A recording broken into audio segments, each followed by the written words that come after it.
ମୁଁ ବହି ଅଭିଯୋଗ ଆଣେ ଆଉ ସେ ନିରବ ଶ୍ରୋତା। ପଚାରିଲି, କାହିଁକି ହଉ ନାଥ ଏତେ ମୌନ?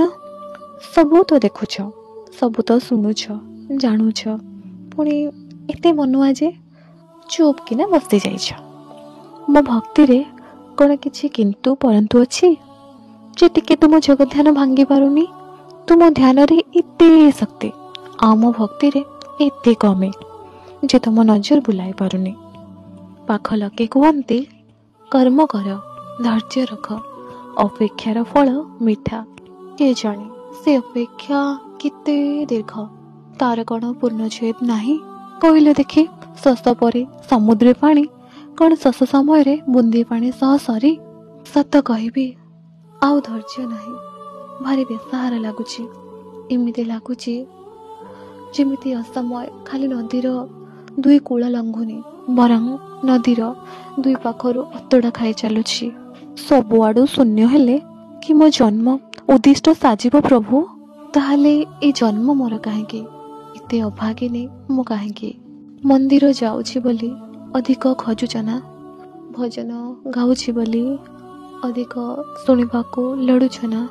ଠିକ୍ ଅଛି ପ୍ରଭୁ, ଏବେ ଯଦି ଅଭିମାନ କରେ, ବିଶ୍ୱାସ ଓହରି ନିଏ, ତେବେ ବି କ'ଣ ଏମିତି କରିବ? ହଉ କର ପ୍ରଭୁ, କ'ଣ ଫରକ? ଏମିତି ତୁମ ସହ ବି ଏକୁଟିଆ, ଆଉ ସେମିତି ତୁମ ବିନା ବିବର୍ଣ୍ଣ ହୋଇଯିବେ। ଏତେ ଅଭିଯୋଗ ପରେ ମନଟା ଥଣ୍ଡା ପଡ଼ିଯାଏ ଆଉ ଶୂନ୍ୟରୁ ଆପେ ସାନ୍ତ୍ୱନା ମିଳେ।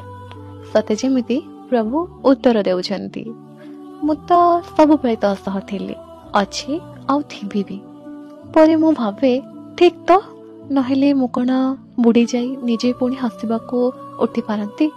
ଜଣେ ଯୋଦ୍ଧା ବନିବା ପାଇଁ ଅନେକ ଯୁଦ୍ଧର ନଈରେ ନିଜକୁ ତରିବାକୁ ପଡ଼ିଥାଏ, ଆଉ ଯେବେ ତରିବାର ଶେଷ ସୀମା ଲଙ୍ଘିଯାଏ ନା, ସେ ଜିତ୍ର ଅନୁଭବ କିଛି ନିଆରା ବନିଥାଏ।